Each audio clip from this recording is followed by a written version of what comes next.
Father kicked out his pregnant daughter. 3 years later, she returned and shocked him. Emeka was a strict man living in a small town in Nigeria.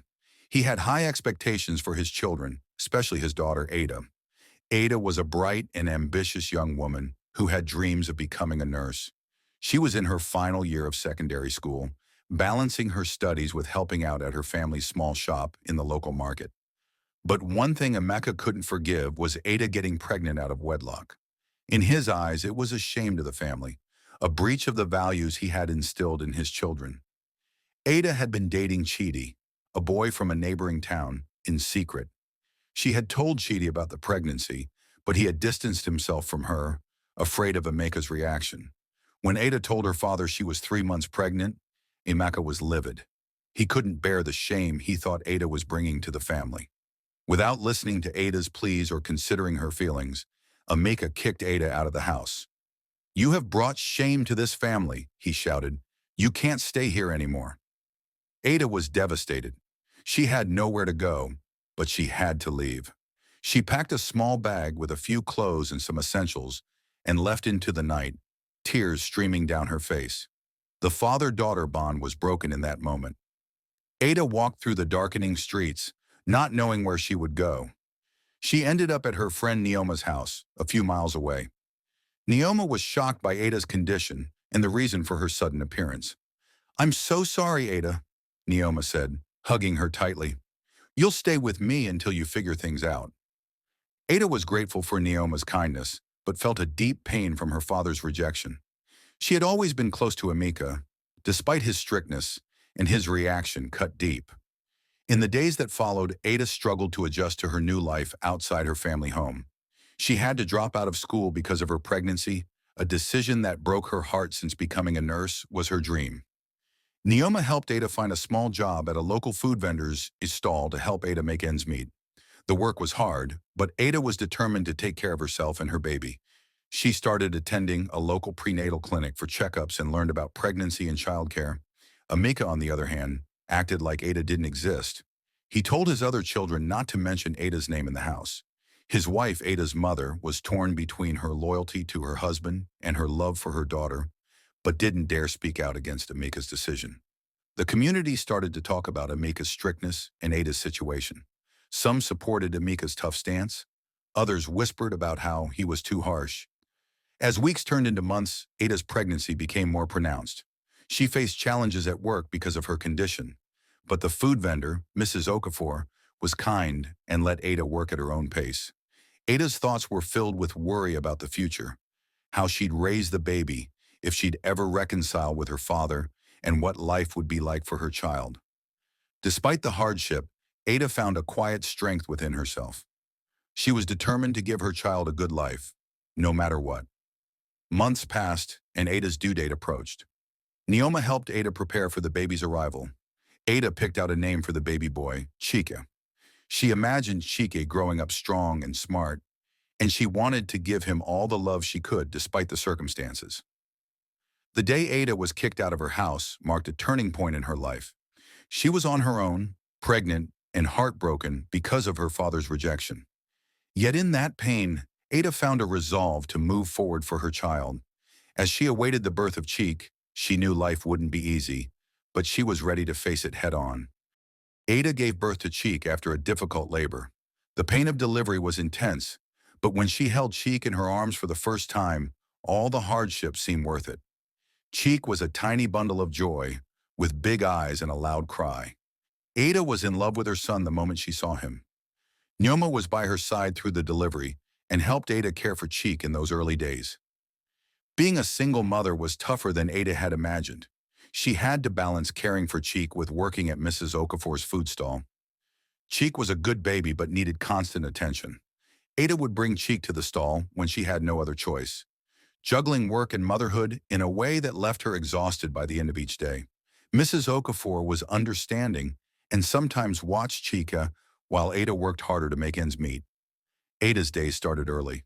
She'd wake up before dawn to prepare for the day, feeding Chike, getting him dressed, and then heading out to the market. At the stall, Ada worked hard to sell Mrs. Okafor's popular jollof rice and fried plantains to customers. People in the market liked Ada. She was hardworking and polite despite her situation. But Ada struggled financially. She barely made enough to pay for food, rent for the small room Neoma had helped her find, and Cheek's needs. Cheek grew fast. By 6 months, he was smiling at Ada and recognizing her voice. Ada loved watching Chike grow and discovering new things about her son. She taught herself how to make baby food and tried to give Chike the best care possible on her limited budget. Sometimes Ada felt overwhelmed by how much she had to do alone, but seeing Cheek happy kept her going. Ada didn't have much time to think about her father or the pain he had caused her. She was too busy surviving day to day. Occasionally, she wondered if Emeka had thought about her or Chike, but pushed those thoughts away. Ada didn't want to dwell on what she couldn't change. Neoma was a big support.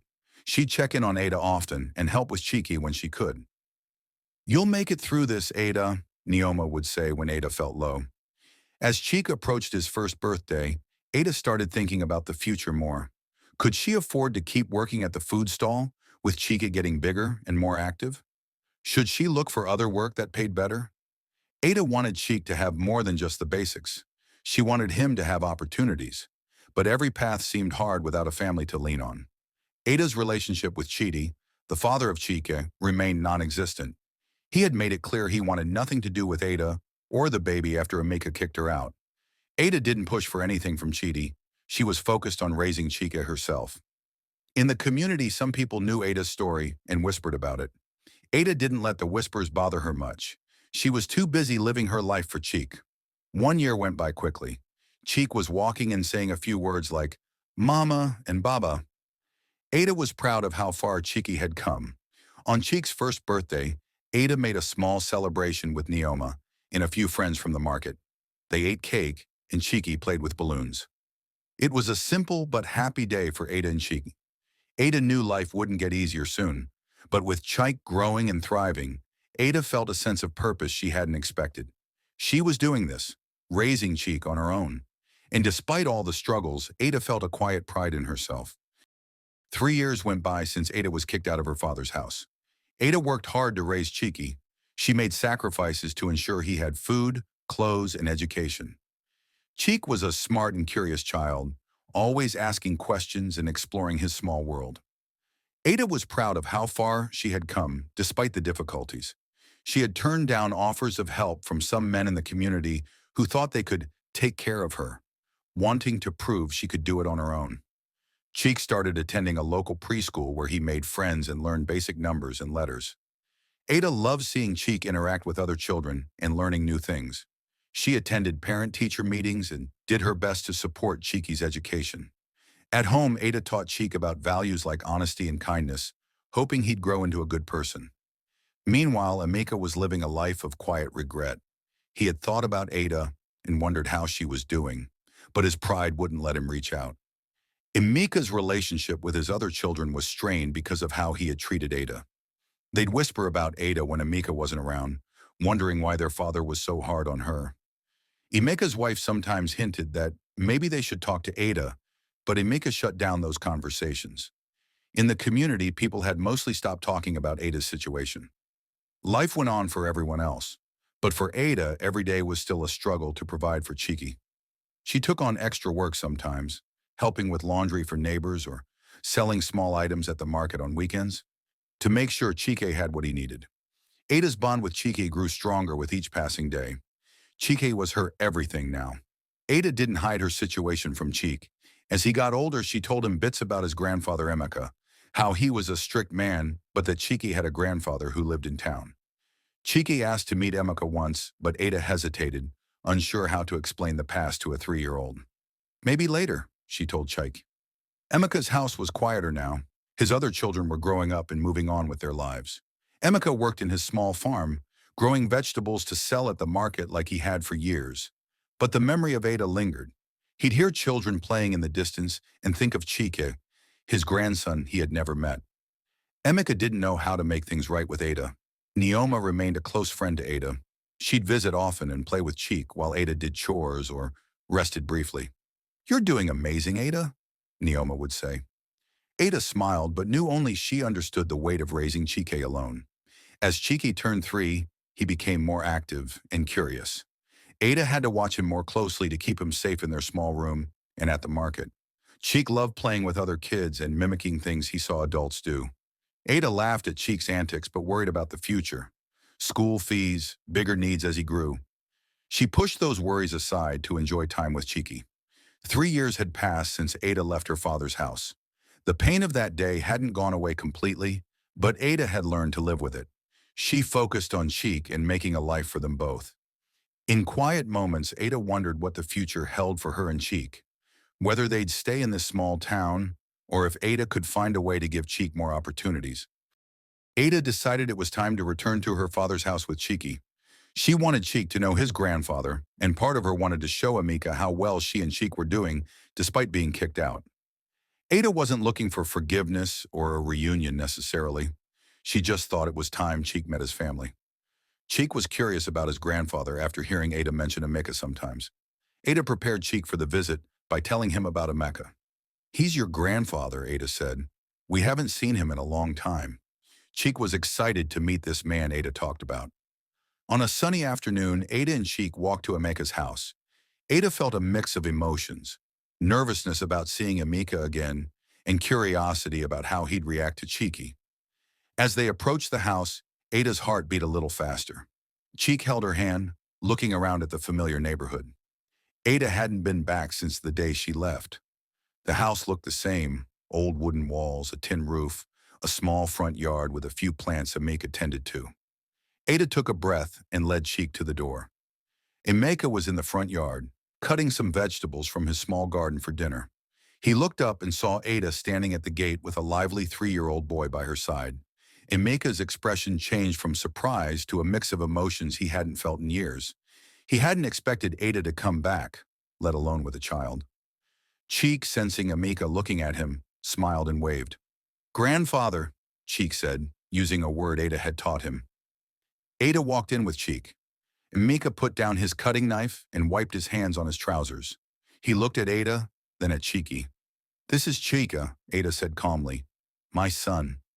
Emeka nodded slowly, his eyes fixed on Chike. "He's my grandson," Emeka said, his voice a little rough. Chike ran to Emeka without fear, curious about this new person. "Grandfather," Chike said again, making Emeka's face soften slightly. Emeka hadn't expected Chike to be so real. He had thought about Ada but never pictured a grandchild. Seeing Chike hit Emeka hard. Chike was a miniature person with big eyes like Ada's and a loud laugh. Emeka found himself smiling at Chike's energy. Ada watched carefully, seeing Emeka react to Chike. "Ada," Emeka said after a while, "you've done well." It was a small compliment, but Ada heard the surprise in his voice. "Chike is a good boy," Ada said. "He's smart." Emeka nodded, looking at Chike, who was now playing with a ball in the yard. I didn't know," Emeka said awkwardly. Ada didn't push for more. "We came so Chike could meet you," she said. Emeka didn't know how to act. Part of him wanted to ask Ada to stay, to talk about the past, but his pride still lingered. "You can stay for a bit," Emeka said finally. Ada smiled slightly. "We'll stay a bit," she agreed. Chike kept playing, unaware of the weight of the past between Ada and Emeka. As they stayed for a short while, Emeka asked Chike questions about what he liked. Chike talked about playing with friends and eating Mama's food. Emeka laughed, a sound Ada hadn't heard in years. It was a small beginning. Ada watched Emeka with Chike and saw something like warmth there. Emeka was stunned by Ada's return. Seeing Chike, his grandson for the first time, hit Emeka hard. He hadn't expected Ada to not only survive but thrive. Chike was a charming child, full of energy and curiosity. Ada introduced Chike to Emeka, and Chike, unaware of the past, greeted his grandfather warmly. Emeka's expression changed from surprise to a mix of guilt and curiosity. He hadn't thought about how his actions had affected Ada long-term. As Ada and Chike stayed for a bit at Emeka's house, Emeka found himself drawn to Chike's playful nature. Chike played with some toys Emeka's other children had left behind, laughing loudly. Emeka watched, a small smile on his face. Ada observed Emeka with Chike, seeing a side of her father she hadn't seen in years. Emeka seemed softer. He asked Ada questions about Chike, how old he was, what he liked to do. Ada answered calmly, watching how Emeka interacted with Chike. Chike didn't know about the tension between Ada and Emeka. He treated Emeka like any grandparent, with openness and affection. Emeka was shocked by how natural it felt to have Chike around. He hadn't expected to feel grandfatherly. Emeka touched Chike's hair once, and Chike looked up smiling. Grandfather, Chike said again. Emeka's face lit up in a way Ada hadn't seen since she was a child. Ada was surprised by how easily Chike fit into Emeka's space. She had expected anger or distance from Emeka, but instead saw curiosity and a growing fondness for Chike. Emeka asked Ada to stay for dinner, something Ada hadn't expected. We can eat together, Emeka said. Ada agreed, partly because Chike was having fun with Emeka. As dinner approached, Emeka's wife helped prepare a simple meal of rice and stew. Ada helped a bit in the kitchen, like old times, but didn't talk much about the past. Chike played nearby until dinner was ready. At the table, Emeka sat with Chike beside him. Emeka asked Chike more questions, and Chike talked about mama and playing. Ada watched Emeka laugh at Chike's stories. Emeka was shocked by how much he liked having Ada and Chike there. He hadn't thought he'd feel this way about his estranged daughter and his grandson. Chike finished dinner and played some more outside while Ada helped clean up. Emeka stayed seated, watching Chike run around. He's a good boy, Emeka said to Ada. Ada smiled. He is. There wasn't much more said about the past. The visit felt like a new start somehow. As Ada and Chike prepared to leave, Emeka said, Come back sometime. Ada nodded. We will. Chike hugged Emeka goodbye. Bye, grandfather. Emeka patted Chike's head. As they walked back to their place, Ada felt a mix of emotions. She hadn't expected Emeka to be so warm with Chike. Chike talked about grandfather on the way home. Ada smiled at Chike's excitement. Maybe, Ada thought, things could change with Emeka. Ada didn't shy away from talking about the past when Emeka brought it up after Ada and Chike's visit. Emeka had started to think about how he had treated Ada when she was pregnant. He wondered if he had been too harsh. When Ada came back with Chike, Emeka saw the consequences of his actions in a new light. He wanted to understand Ada's side now. One day, Emeka visited Ada and Chike at their small place. He brought some food as a gift for Chike. Chike was happy to see Emeka again and showed him his toys. Ada made tea and they sat down to talk. Emeka asked Ada about those hard months after she left his house. Ada told him how tough it had been, but how she had managed to raise Chike with dignity, despite the hardship. Emeka listened intently, feeling a mix of guilt and admiration for Ada's strength.